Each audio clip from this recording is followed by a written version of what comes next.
Lesson 3, Nehemiah chapter 2. So we're going to hit the ground running. Let's go ahead and read the first, I believe, 10 verses of that chapter. It's helpful if you have the book turned right side up.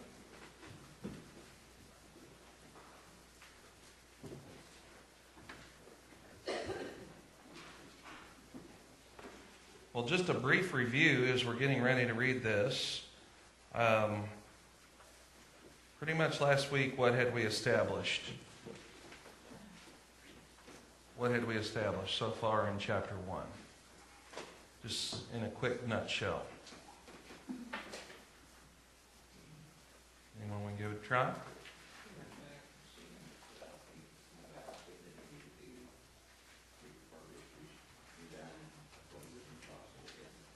Okay. Yes, but he didn't personally go back. He received word from who? His brother. He received word from his brother about the condition of Jerusalem, which was it was in bad shape, particularly what troubled him? Condition of the wall, right? Because a city without a wall was a reproach. It was open to mockery, and most of all, it was unsafe. And so it troubled him greatly. And so we really broke down and investigated something that he did that really laid the groundwork for things to come. What was that? Prayer, fasting and prayer, right? And so we have an example of one of his prayers that he did pray and that he wrote for us, and we broke that down we saw all the different aspects of that prayer, and it was really quite remarkable, wasn't it? And so that brings us to the point where at verse 11 of chapter 1, it says, "Now I was cupbearer to the king." So this explains what his job title was, and we investigated that at the very end of class. And now we're set for chapter 2. Now we'll read through verse 10, and then we'll go back and we'll break this down. So verse 1, it says, "And it came about in the month Nisan, in the 20th year of King Artaxerxes, that wine was before him, and I took up the wine and gave it to the king. Now I had not been sad in his presence. So the king said to me, 'Why is your face sad, though you are not sick? This is nothing but sadness of heart.' Then I was very much afraid. And I said to the king, 'Let the king live forever. Why should my face not be sad when the city, the place of my father's tombs, lies desolate, and its gates have been consumed by fire?' Then the king said to me, 'What would you request?' So I prayed to the God of heaven, and I said to the king, 'If it please the king, and if your servant has found favor before you, send me to Judah, to the city of my father's tombs, that I may rebuild it.' Then the king said to me, the queen sitting beside him, 'How long will your journey be? And when will you return?' So it pleased the king to send me, and I gave him a definite time. And I said to the king, 'If it please the king, let letters be given me for the governors of the provinces beyond the river, that they may allow me to pass through until I come to Judah. And a letter to Asaph, the keeper of the king's forest, that he may give me timber to make beams for the gates of the fortress which is by the temple, for the wall of the city, and for the house to which I will go.' And the king granted them to me because the good hand of my God was on me. Then I came to the governors of the provinces beyond the river and gave them the king's letters. Now the king had sent me with officers of the army and horsemen. And when Sanballat the Horonite and Tobiah the Ammonite official heard about it, it was very displeasing to them that someone had come to seek the welfare of the sons of Israel."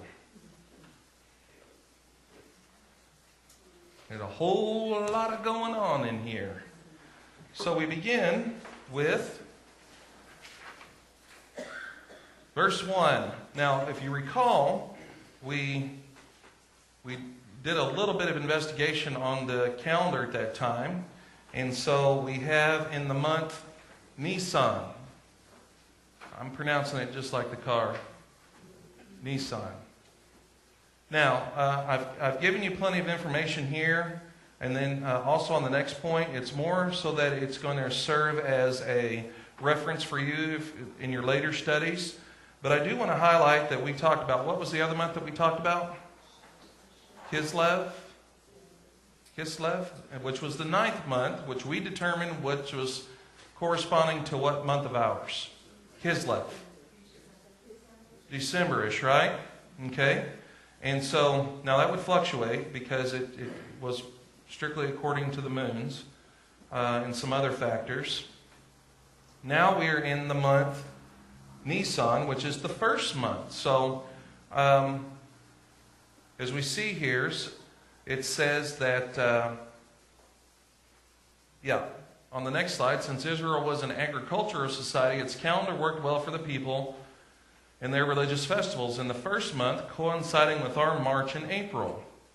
Okay, so that is going to be the beginning of their calendar, is in that time frame, and and then off of that depends what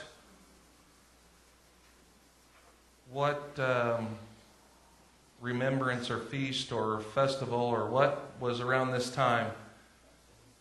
The Passover, right? So, like we always know, Christmas we celebrate it on the 25th, right? And then July the 4th is July the 4th.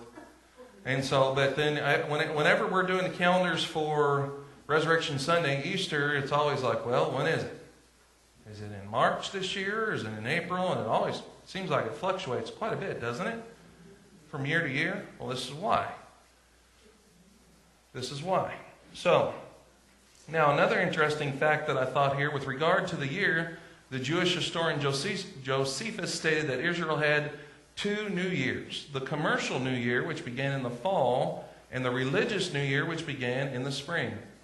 Some interesting tidbits there about their calendar. Now, in our verses as we move forward, we see continuing on in verse 1, we find King Artaxerxes. Now, I've got quite a bit of info for you on this. I just want to highlight a couple of things in this. Something kind of struck me as I was reading this. Now, Artaxerxes II was Artaxerxes Longimanus, son of Xerxes, who reigned 464 to 425. He allowed Nehemiah to spend 12 years at Jerusalem to settle the affairs of the returned Jews. So we've laid a lot of this groundwork. It says he was noted among the Persian kings for wisdom and right feeling, sanctioned Nehemiah's going as civil governor. Like Cyrus and Darius, he identified Jehovah, we prefer Yahweh, with his own supreme God. Ormuzd, so that was their supreme God. So they identified Yahweh with him, which is an interesting thing there as well. Now, so he supported the Jewish worship by offerings and grants from the state and provincial treasuries, and threatened death, banishment, imprisonment, and confiscation against opponents. The Oriental despot, who at personal inconvenience would suffer his servant departure for so long, that's a wordy way of saying that he allowed Nehemiah to go, and that meant he was without his services, one of his trusted servants. Shows that he was more than ordinarily good-natured. Secular history so represents him, the first Persian monarchs for mildness and magnanimity, which is another way of saying he was a pretty nice guy. And so then the Persians, in one of their writings, admired his equity and moderation in government. That's an interesting statement, isn't it? So this is a little bit of a rabbit, but I'm just going to throw this out there.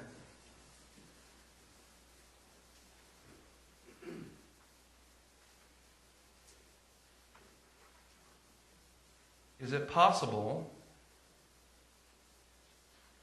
that someone who is not really associated with the God we know to be good for God's people?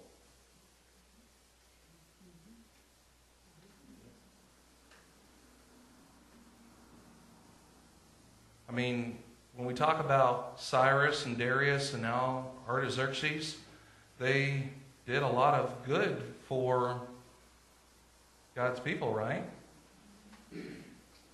Now remember, we have an influence that's running in here from another book of the Bible that may have something greatly to do with this.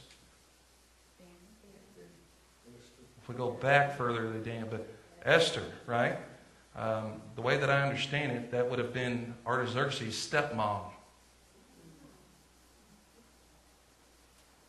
So there's a lot of providential things going here. Now, here's where I'm going with this. Artaxerxes of this, his stepmom would have been Esther, according to... So Xerxes is married to Esther? Yes. That makes sense? It's a little bit of family tree stuff going on here. Now, I guess when I read this, admired his equity and moderation in government, it actually kind of gave me hope for our current circumstance. Now, I don't know if you think that's a bit of a stretch or not, but...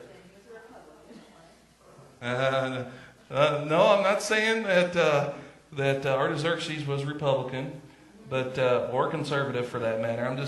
What struck me though is even though somebody that was not, quote, a godly man, still was good for God's people.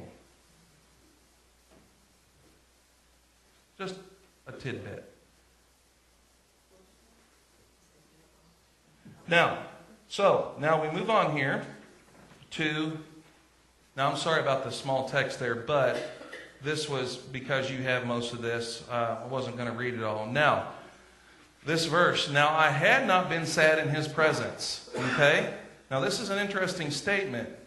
So, it was required of servants to keep a proper attitude before the king. They were not permitted to act this way for fear of punishment, including death. So, if you're before the king or in the king's court or doing any service before him and you got a mopey face, it could mean curtains. Okay? So it was quite a risk for him to have this attitude before the king. So it makes you wonder if it was intentional or if it was just complete. He was really distraught and maybe was just getting to the point where he couldn't deal with it anymore. Because how long had it been? Roughly 4 months, right? And he's been struggling with this. And we're going to find out, I think, that it's not just something that he gave occasional thought to. It's something he gave a great deal of thought to. And I think there's evidence for that. So, it was required of servants to keep a proper attitude. So, now I had not been sad in his presence. Verse 2 and 3, Artaxerxes says, why is your face sad, though you are not sick? So, I guess if you were sick, it was okay. If you know... but not because of emotional distress. Now, James Smith, Doc Smith says here, Nehemiah, back it up, made no effort to evade the king's question. He told Artaxerxes that his sadness was justifiable in view of the desolate condition of Jerusalem, the place of my father's tombs. The reference to the tomb was a stroke of genius. Persians were paranoid about respect for the dead and proper burial. The phrase evoked immediate sympathy from this monarch who only a few years earlier before had ordered the work of building Jerusalem to cease.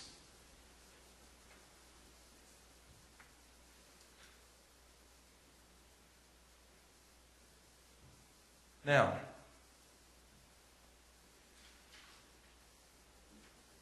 it appears to me, based on what we have here, that he chose his words very carefully. And that he was very shrewd and intelligent in what he said.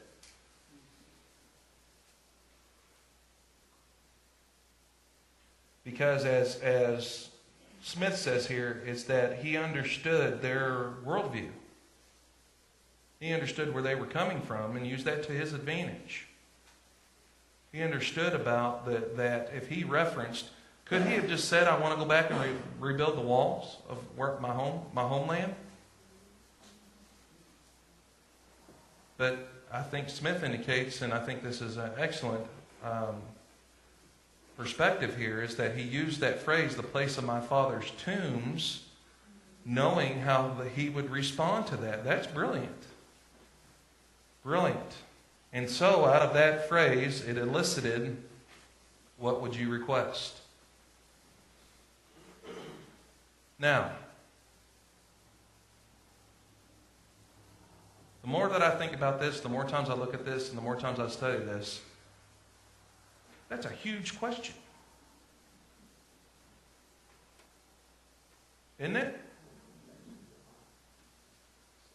Now, what does this indicate about Nehemiah and Artaxerxes' relationship? Close, respect, trust, care. Maybe he loved them. He had some sincere, good thoughts and feelings for Nehemiah the man as his servant.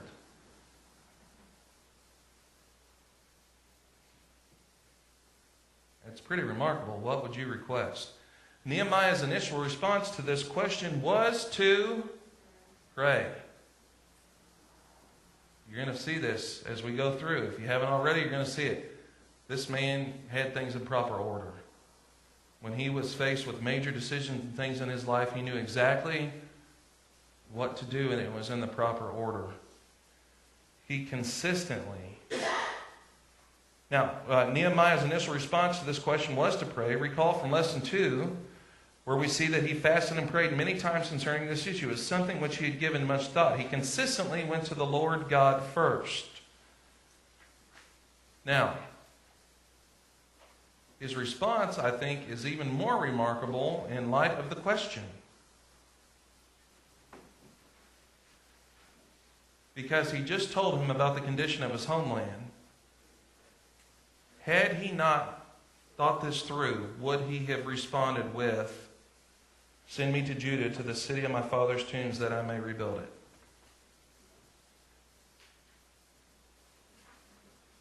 You think he would have been that bold just to come out and say that, and then have to think, well, after this discussion was over, having that feeling of like, oh boy, now what am I going to do? You think that's the way it was for him? What are your thoughts? He had some forethought on that. He already knew how he would go about rebuilding it. He wasn't just send me to rebuild it and then said, okay, Yeah. true. Well, Yeah. okay, Yeah. I already knew what Yeah. he needed to get the job. I think there's a lot of evidence here that he, like we said, he's a man of action. He was a leader. He intended, not only did he didn't just moan and groan about the problem, he actually figured out something that he could do, that he would be involved, and this was something that he wanted to really undertake. He was really sincere about what he was going to accomplish here. And then something else that was very interesting about this, and a masterpiece of diplomacy, Nehemiah avoided mentioning the word Jerusalem.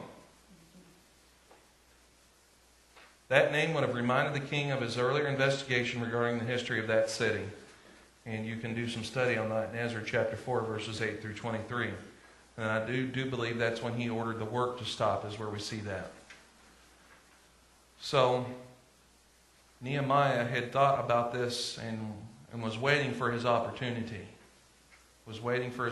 Paul? I noticed it must have been all the short prayer. So if you feel you don't have time to pray, just keep this in mind. You must have prayed awful quickly. Because I can't say you can say, wait a minute, King, I got to pray. Pray before you say. It was short duration there. Sure. So if you're reluctant to think about praying, remember, short prayers, and get the job done. Mm-hmm. It's interesting, yeah, if this all took in the context of one conversation, it seems like it did. So, yeah, it probably wasn't anything like, like you said, give me 10 minutes to go to my closet. Probably wasn't. It was probably just something like where he just gathered himself for a moment and put his faith and trust in the Lord God and said a prayer and then went for it. Now, Yep. you pray while you're saying. Yeah. So we have verse 6 that indicates to us, so it pleased the king to send me, and I gave, it's not have, gave him a definite time. So make that gave.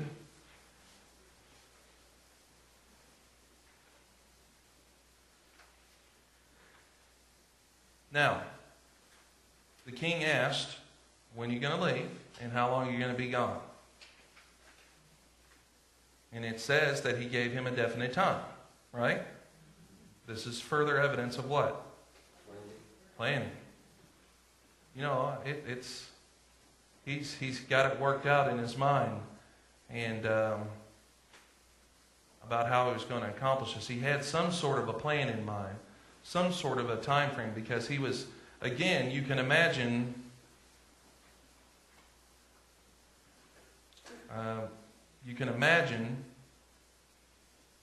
trying to think of that on a moment's notice.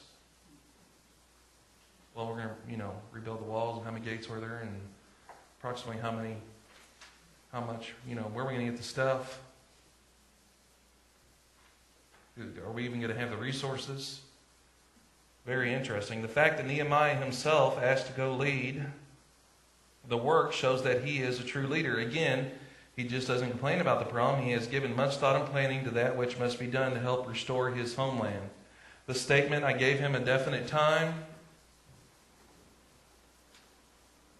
illustrates two main things concerning Nehemiah the man. First, he was an excellent planner and organizer. And second, I think this is very true of the man.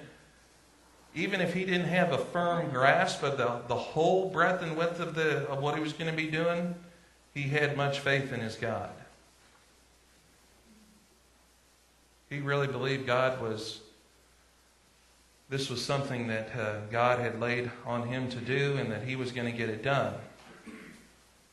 So second, he had much faith in his God. I think that's true, and we're going to see that as we continue to move forward. So we see Nehemiah's bold faith on display in verses 7 and 8. He makes two very specific and bold requests. First, let letters be given me for the governors of the provinces beyond the river. So again, this shows that he knows things geopolitically. He's been listening in probably when he's been before the king, that he knows the current condition of things, that he's going to need a get out of jail free card. And he knows that if he's going to try to travel with his people and whatever else is going to be, what he's got in his mind, then he knows that he's going to need safe passage. So he is wise and shrewd to realize that opposition will come as he attempts to complete this mission. The second thing he asked for was a letter to Asaph, the keeper of the king's forest, that he may give me timber to make beams for the gates of the fortress, which is by the temple. Okay, that's more than the wall, right? For the gates of the fortress, which is by the temple, for the wall of the city, and I'm going to need a place to live.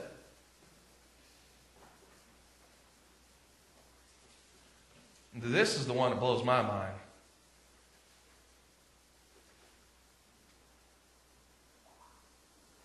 I mean, it's really, really remarkable. King, I would like to go home, and I'm going to need to work there, and would you make sure I get there safely, and I also want you to pay for it and fund it and give me the materials that I need for this.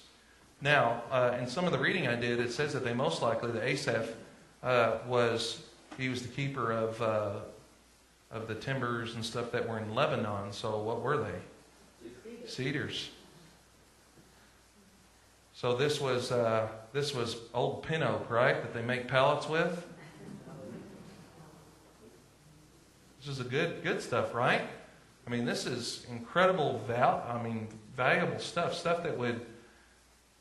that's worthy of building a fortress, that's worthy of building gates in the walls in his own home. I mean, to calculate the value of what he's asking for here, I think that would be an interesting endeavor. It would have to be in the millions of dollars if we were to equate it to something we were doing today. Wouldn't you think? Well, yeah, without all the red tape, Rob. Well, no, Yeah, oh, okay. You said something we're doing today, and you're talking about building a wall. I know. Yeah. Oh, he does make a speech later on. Maybe he did say we're going to make him pay for the wall. So, that's funny. Wow. So, again, this indicates he had given much thought and thoroughly planned out how this needed to go if they were to succeed in this monumental task.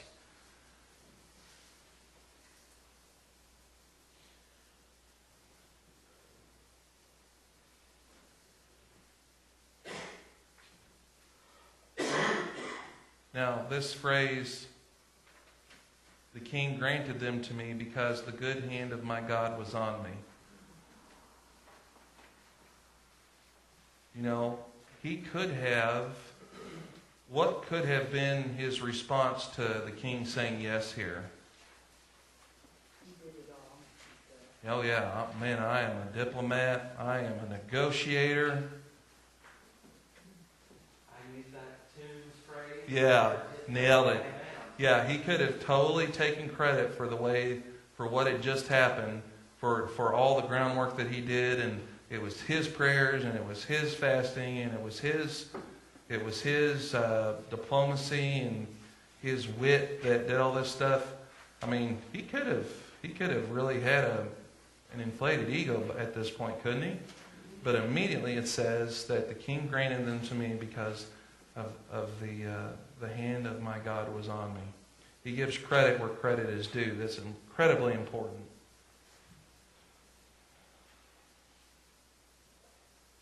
Because the hand of my God was on me. It's a great statement. Now, this was another interesting thing. What did Nehemiah ask for transport when he was going through? What did he ask for? What did he ask for? The seal. Letters, right? Well, not only did he get letters, he got an armed guard escort with the officers and the horsemen of the army that went with him. Right? As we see in verses 9 and 10, not only did the king send letters of security, but he also sent officers of the army and horsemen. Yes, Paul? Who was in the party with Nehemiah? Who was? What Nehemiah wanted? Did he bring a bunch of people to do the work? Well, we're gonna discover that in chapter 3, and then there's gonna be, once things, there's a census and details as to who did what and who returned and things like that. So as far as off the top of my head, I couldn't tell you. I was thinking more like the entourage. When you go someplace, who's in the front? Would the slave, Nehemiah, be in front? Would the captain, or would the captain be in front because he's representing the king? No, it'd be interesting to look up and see about what it was like, if there was any evidence for what their entourage would have looked like. But it's very significant here. Again, I think this shows the relationship that Nehemiah had with Artaxerxes, that he sent his officers and the horsemen with him to make sure that they were safe. And then we come to our bad guys. Sanballat the Horonite and Tobiah the Ammonite. These two rascals, because they keep showing up. They're going to show up throughout the book here. And so we've got quite a bit of background info in there in your notes about them. But look what the name means. The God sin has given life. Now, I didn't dig into that a whole lot, but I wonder if that's the equivalent word.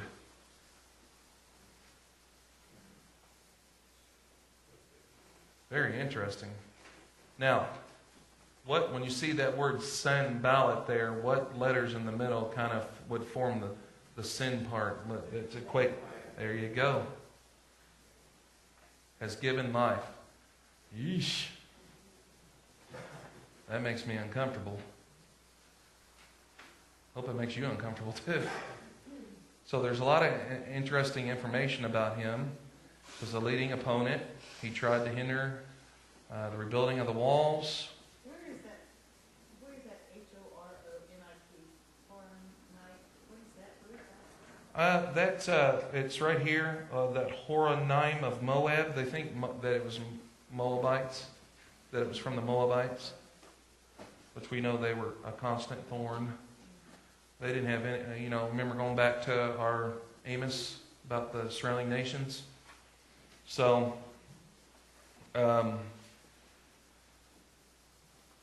So we have this down here, Sanballat's opposition to Nehemiah's work may have stemmed from jealousy.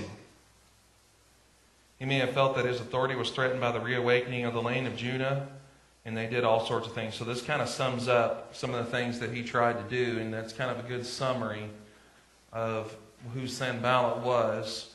leading opponent. Now, Tobiah, the Ammonite, now, he was one of the leading opponents as well. He was formerly a slave at the Persian court and probably, as a favorite, been appointed governor of the Ammonites. Okay? So he was kind of similar to Nehemiah.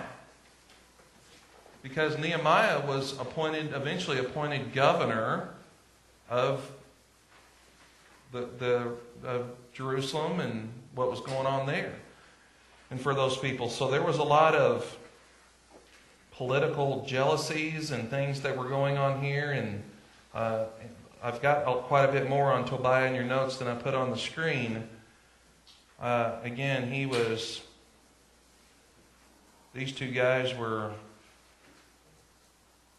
not good. Kind of reminded me of Lex Luthor and his buddy that was always with him in the original Superman. You guys remember that? Ned Beatty? I don't remember him. But these two remind me of those two. Trying out their evil plans and the goofy guy that's there helping them. I just kind of get that image in my head here. But these guys, they really tried a lot of different things, and we're going to see that as we move through the book.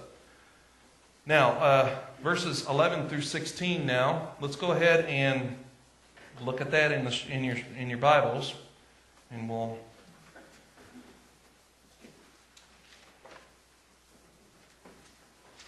go ahead and read that.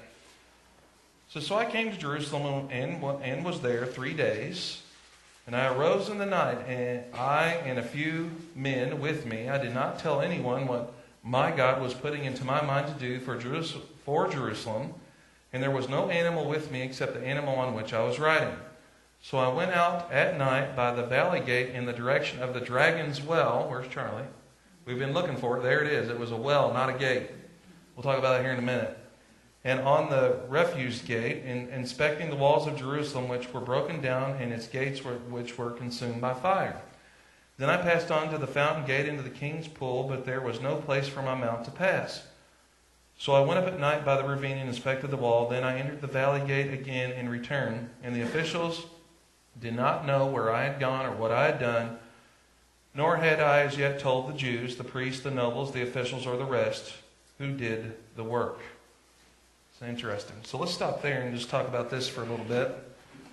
So there's some interesting thoughts about this passage here, okay, concerning this passage.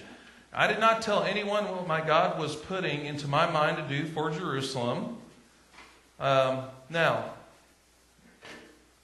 that could be a little bit of a can of worms for us here. What does he mean?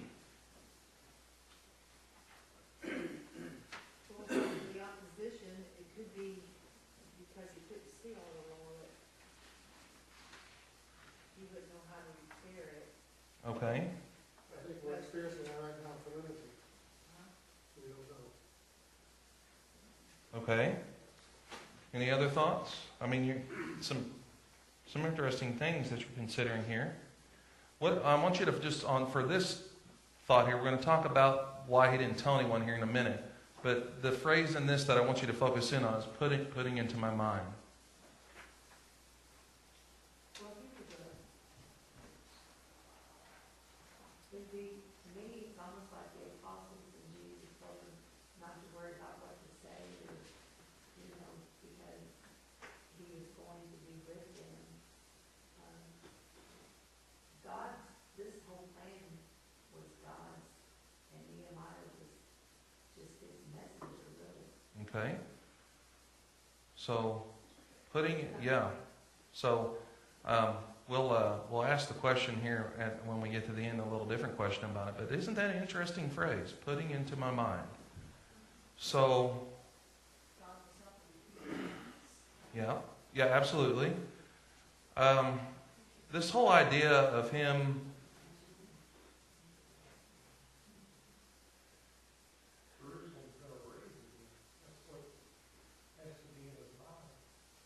Okay, you're talking about the promises of restoration and everything coming back to. So he's counting on the God's righteousness and and the promises that have been made about that. I'm sure that's in his mind as well. Isn't that what we should be doing? Putting it into our mind, my mind, what God wants us to do, as opposed to what we feel we should do without God's. Absolutely, but that's not how it reads. It says what God was putting into my mind. I'll take anything He wants to do. Okay. Okay. This is kind of where I'm getting here. This is the work of the Holy Spirit. Agree, Charlie?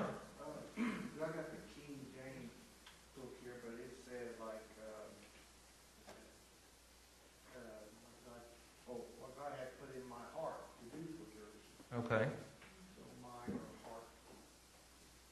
Okay. Either way, we still end up with God putting something on someone.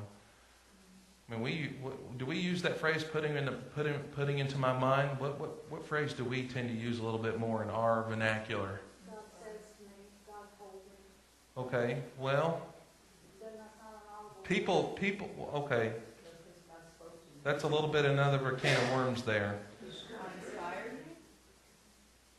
Inspired, directed. Some people, I think, do use that God told me in a negative way. What do you think is a phrase that we should use for that then? With leading us, okay? Randy, were you going to say something? Convicted? Yeah. Have you heard this phrase like laying a burden on, that when you're really tore up about something and the fact that it's a godly thing, and then you hear that a burden that has been laid upon me, and if you ever have had a spiritual goal or something like that, it burns in you, doesn't it? I mean, hopefully you've experienced something like that, is that when you feel that there's something to be done for God, was it Jeremiah that said if he didn't preach, or was it Isaiah? Jeremiah, wasn't it? That it was what in his bones? It was, yeah. I mean, that's kind of what we're talking about here, isn't it? And so, yeah, this is a very interesting phrase here. Very interesting phrase. Now, another interesting phrase is this thought of the dragon's well. Again, we could chase this rabbit for a little bit, but what in their mind was a dragon? This book, he almost used the same word. It says serpent. Serpent, okay.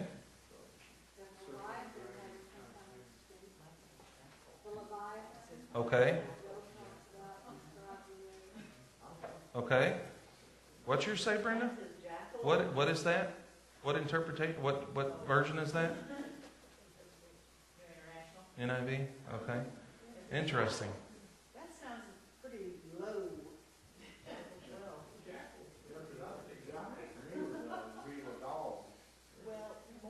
Well, we see the word pop up again. Randy?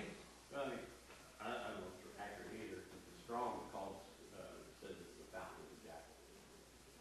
Fountain of the Jackal. Very interesting. Well, what on their mind was a dragon? We have some interesting things here. So there might be a good opportunity to do a little bit of study. Did you find something on it? All right, let's hear it. In the vicinity of Jerusalem, a dragon's spring was located, in which, according to the ancient belief, a dragon lived as the spirit of a well. So, Interesting. We'll have to do some further investigation. It's just interesting. Now, the word appears in Revelation quite a bit, doesn't it? So where did that come from? Just food for thought, might be something to study. We'll talk about it down the road a little bit. So moving on. So back to this idea that we talked about. He told no one. Why? Why did he tell no one? And Nancy, you were talking about this a little bit. Well, because the people that were against the wall being built, that kept disrupting, they would try to stop him. So possible opposition. He was trying to work underneath the opposition. What else? Trying to avoid the WikiLeaks? Yeah. Yeah. Oh boy.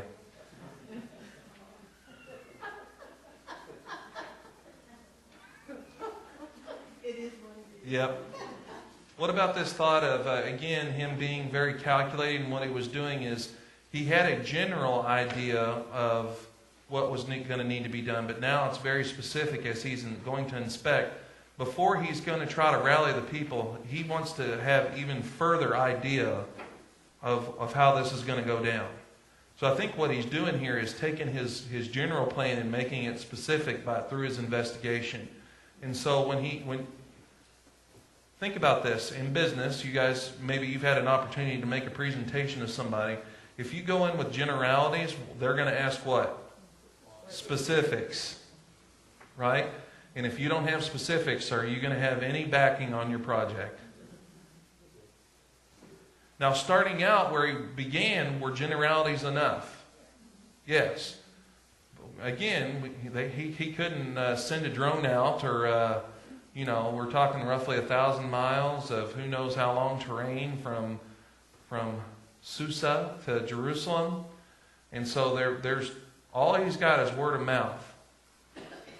And so until he can lay his eyes on it himself, he's not going to have a very specific idea. So this idea that apparently he did not wish to reveal his intentions until he had formulated his plan even further, by which his mission could be concluded successfully. I think that's exactly what it was. This again shows that he was very wise, he was very calculated, he was an excellent planner and organizer. I mean, when we talk about a leader and getting some stuff done, he checks all the boxes. I mean, if you guys ever got to sit down and interview him for a job, you wouldn't take you too long to figure out, we need to hire this guy. And he was very, very blessed by God with many abilities, and he was using them for the Lord. So this next phrase might be, I haven't decided if it's my favorite verse or if it's the second favorite. Verses 17 and 18. Then I said to them, you see the bad situation. Okay, so let me back up. He's called together, everybody together. The nobles, the priests, all the people. Okay? And the ones that had already attempted to do whatever, to whatever state it was in. It says, you see the bad situation we are in. Isn't that interesting? See the verb, or the pronoun there again? He could very easily have said, you. You guys have really dropped the ball here. This is a mess. All this time you've been here and this is the way it looks? Is that what he said? No. Again, smart. You see the bad situation we are in, that Jerusalem is desolate and its gates burned by fire. Come, let us rebuild the wall of Jerusalem that we may no longer be a reproach. I get an image here of him kind of standing up on some rubble with the people gathered around him, and they're just getting fired up. Because you got to remember that a city without a wall, it was unsafe, but it was a reproach. It was a shame. It was like living in the worst neighborhood that there is. It's just, it was emotional and spiritual thing to them. Go ahead. Today said it on TV, a country without a border is no country. Sure. Yeah, absolutely. I mean, their identity is tied to this, and that's an interesting fact as well. So he's rallying the people, and I think I can just picture it as just an incredible way that he gathered them. And it says, and I told them how the hand of my God had been favorable to me, and also about the king's words which he had spoken to me. Then they said, let us arise and build. So they put their hands to the good work. I love that verse. It's great for a lot of reasons. He gives credit again, right? He doesn't say it was my diplomacy and look what I worked out, and through my hard work is the cupbearer, and look what I did and all this stuff. He says how the hand of my God has been favorable to me. And then he says, let us arise and build. And the very next sentence is, so they put their hands to the good work. It's good stuff. Nehemiah calls together the officials and the people to tell them his intentions. Come, let us rebuild the walls of Jerusalem. The people's response, let us arise and build. And then they immediately go to work. I like that. And then our buddies show up again, verses 19 and 20. But when Sanballat the Horonite and Tobiah the Ammonite official and Geshem the Arab, now they've got another guy in here. They've got now they're the three amigos. They mocked us and despised us and said, "What is this thing you are doing? Are you rebelling against the king?" So I answered them and said to them, "The God of heaven will give us success. Therefore, we, his servants, will arise and build. But you have no portion, right, or memorial in Jerusalem."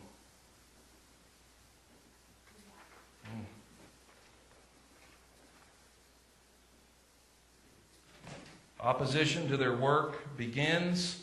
Sanballat and Tobiah begin to harass Nehemiah and the people, and Nehemiah shut them down in their tracks while acknowledging the source of their impending victory. The God of heaven will give us success. No, he pretty much said, keep your mouth shut and hit the bricks.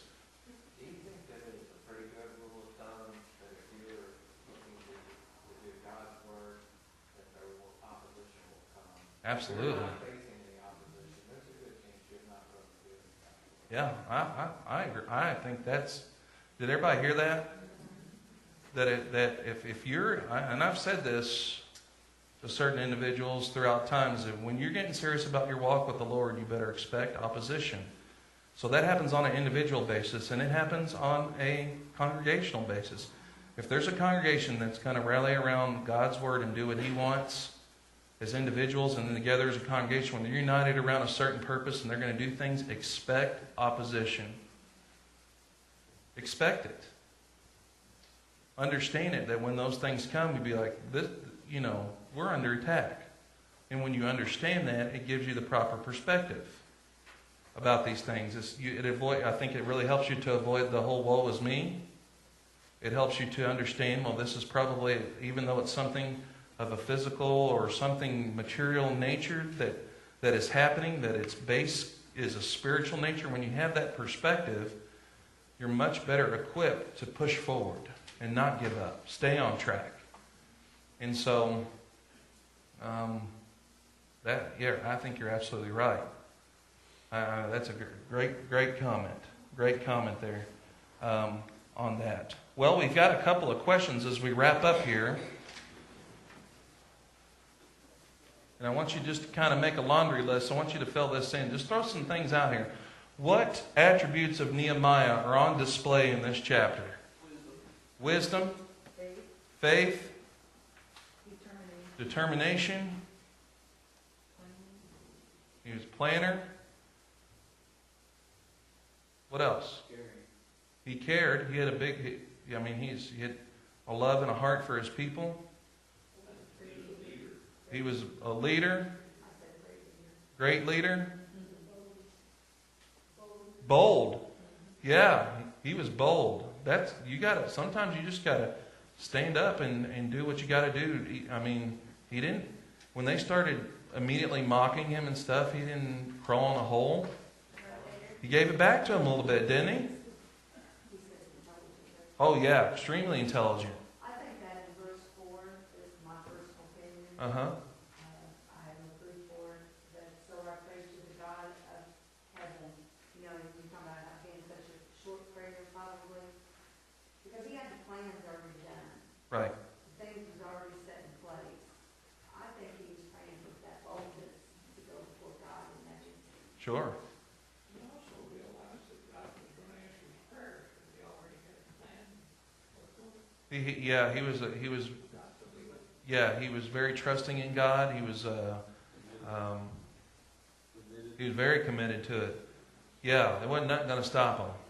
See, when he went out to the walls, it was worse. Was it better or worse than what he anticipated? It was worse. So was he discouraged? No, he was more resolute to get this done. He's a good communicator, wasn't he? Excellent communicator. It's huge. I've seen some really kind, wise people that just could not get the words right and ended up making a mess of things. And their intentions were really good.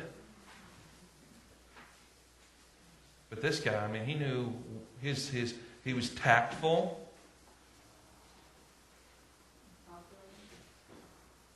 Very calculated and excellent planner and organizer.